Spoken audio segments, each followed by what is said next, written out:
Hey YouTube, this is David, back for another review, this time of Muppets Most Wanted. Again, I am outdoors, outside, where I can have a little bit of quiet as I try and do this review. I'm on the audio recorder, so I apologize if the audio is a little bit off, but this is the best thing I can do for now. I have already done a little review of Muppets Most Wanted, and that was with the webcam, and I think if I can make the publisher cooperate a little bit, because it doesn't always want to do what I want it to do, I'll try and maybe attach that to the end of this recording and make it part of just make it one big video.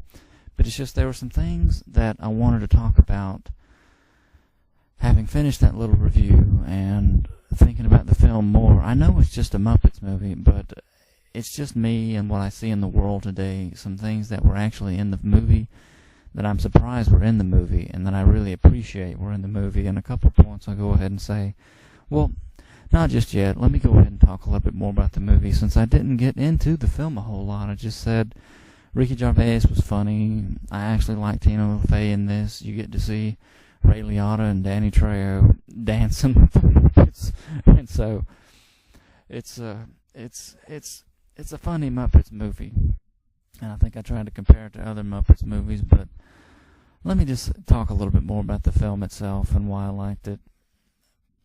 There were several funny parts, but again, the plot, as you can see from the trailer, has to do with Kermit being basically kidnapped by an evil Kermit, Constantine, with the mole and the accent, and it's so funny when you watch this film. At least it was funny to me.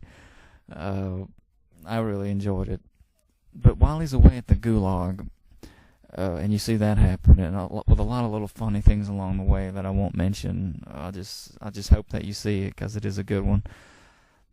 The lesson that some of his friends learn, especially those who are suspicious of this Constantine character, because they think it's Kermit, and so they don't really all know, but the lesson that he learns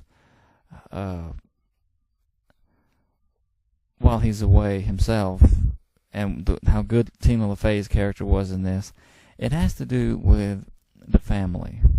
There's a lesson about the family here that I didn't really appreciate enough in my first little review. It's just that when that webcam's on me, I feel like somebody's actually watching, and I don't want to waste people's time more than I have to, and so I have a tendency to just rush through it and not really think about everything that I want to say. But it'll be easier in the audio here to really get some things off my mind that I've been thinking about with the film.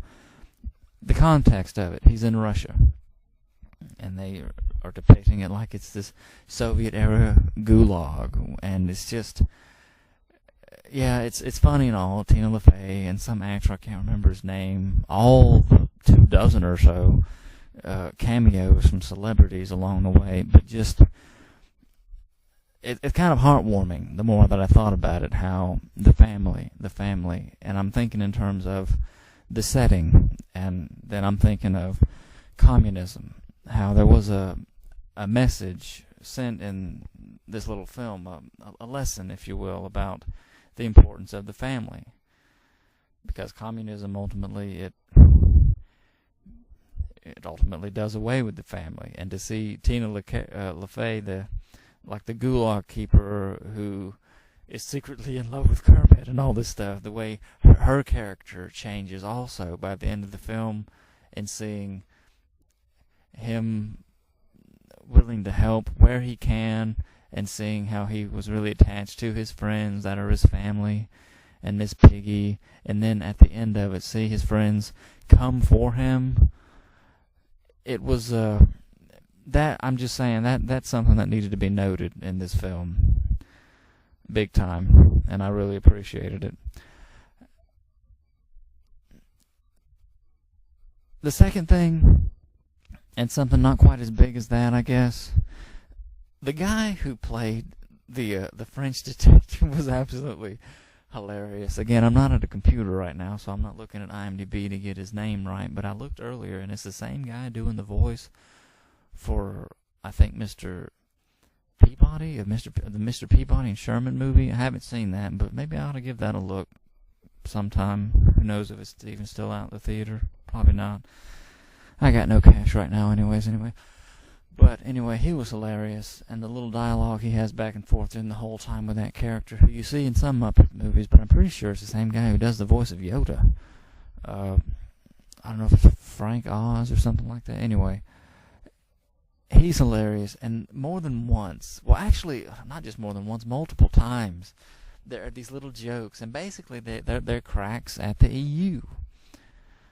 And while that in itself isn't why I'm laughing, it's the contrast in their thinking that made it funny, and the little quips and the jokes, because he literally gets into this little micro car. It looks like a toy, that toy that they used to sell, maybe they still do, to kids who have learned how to walk, and then they use their feet to jet around in that little car. It's about that size, maybe a little bit bigger, but you get the point.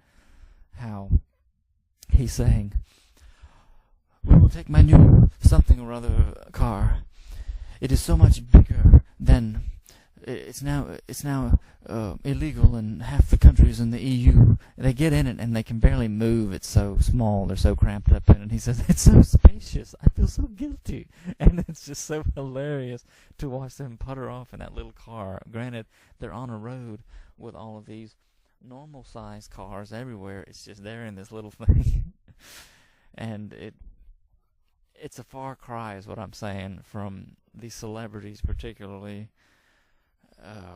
in other films that have come out of late, who they fly around in their jets almost every other day, going to their events, meanwhile telling you to conserve.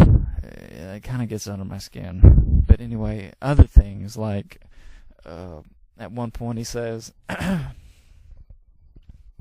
they're in the middle of a discussion about the case, trying to find out who stole something, and the guy says, "Oh, that is my lunch hour," or "that is my day," or something like that, and it's only been like 6 hours or something. And then at the end he says, "Oh, my vacation just started. It's 8, like so many weeks long," or something. It's basically another joke about how some people do things in the EU. It's a joke because all of a sudden, miraculously, his wife and kids are right there in the scene, and they're about to go off on wherever they're going to be vacationing at, and just things like that I wanted to mention that I didn't in the first film. And again, if you appreciate that kind of stuff, then definitely this film. And again, it is just a Muppets movie, but that's the thing about it that I think is so good, the way they were able to do that kind of a thing in a Muppets movie, for crying out loud. And again, if you like the Muppets anyway, I'm sure you'll see it, but even if you don't, I think you would enjoy a lot of the stuff in this film. I like that stuff, but mostly the first point I made about the clear message about the importance of family. I know I mentioned that in my review, but it's just I don't think I stressed it nearly enough.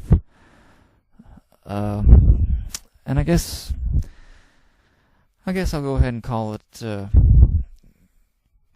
wrap on this review. I guess I've talked about the Muppets Most Wanted Muppets Most Wanted enough for one movie review. And again, if I can make the other one attached to this audio at the end of it, the video that I did, hopefully it'll work. I'll go ahead and put that here too, right after this.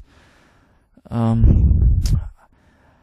like to talk more about some of the funny moments, especially the subplot of Constantine trying to really prove he's Kermit and really fool everybody and get everybody positioned the way he wants them to for the big heist and stuff by being willing to marry Miss Piggy and several other things that were just hilarious along the way. But that's enough.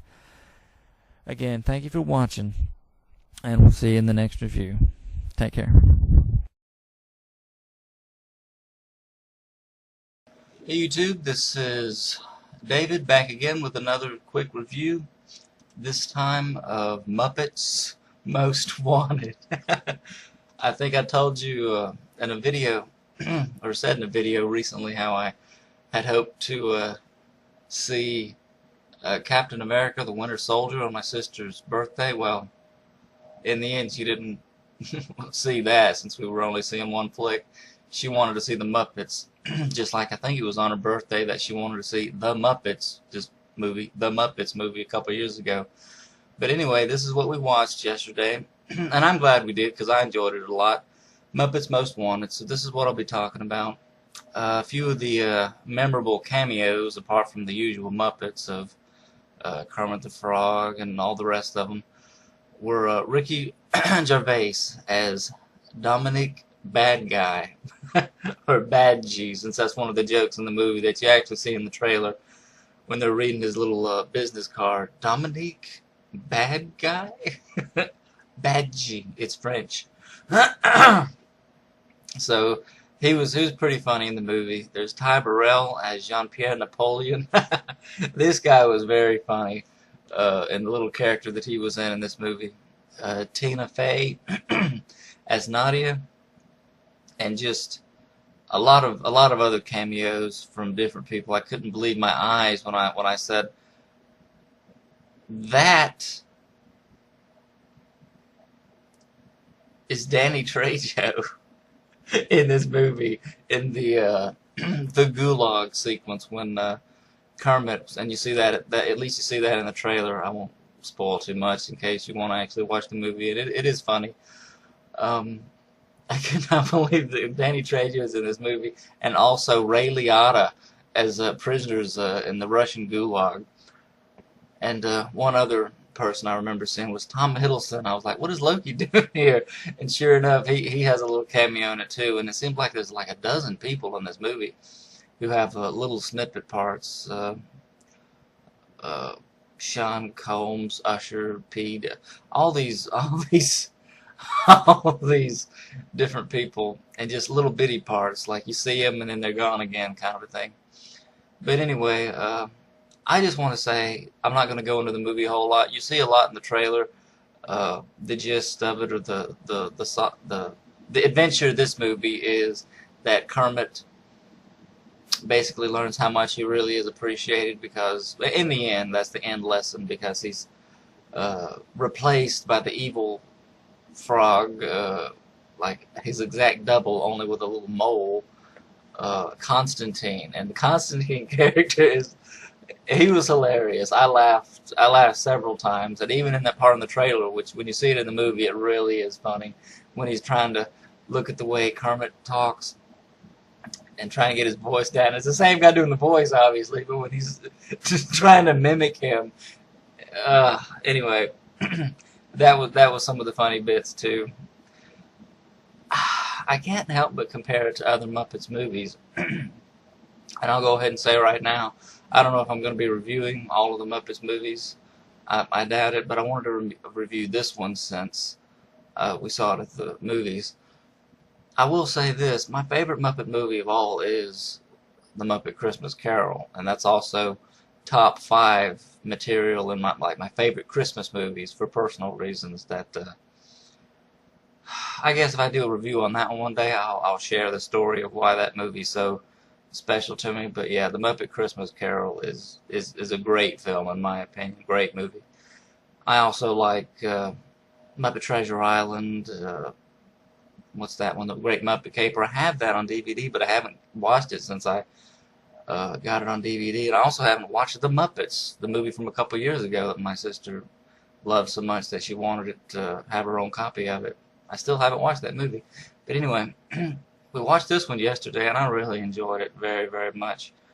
Ricky Gervais is funny. Tina Fey, I haven't seen her in a lot of films, because some of them, I'm afraid, others that she's been in, maybe, I don't know, maybe kind of crude or something in the trailers for certain other movies, but I really enjoyed her in this. With her, she's the Russian gulag keeper, and she's secretly in love with Kermit, loves him and all this stuff.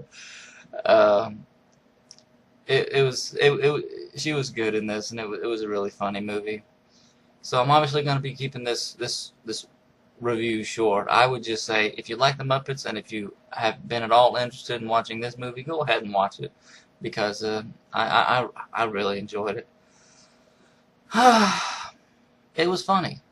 And so I'm going to go ahead and make this the shortest review ever, and just say I enjoyed it a whole lot, and wouldn't mind seeing it again. It's not, I'm afraid it's not as good as Muppet movies go, that it'll be like an all-time favorite, like a something you just put in the player and just listen to it or something, watch it.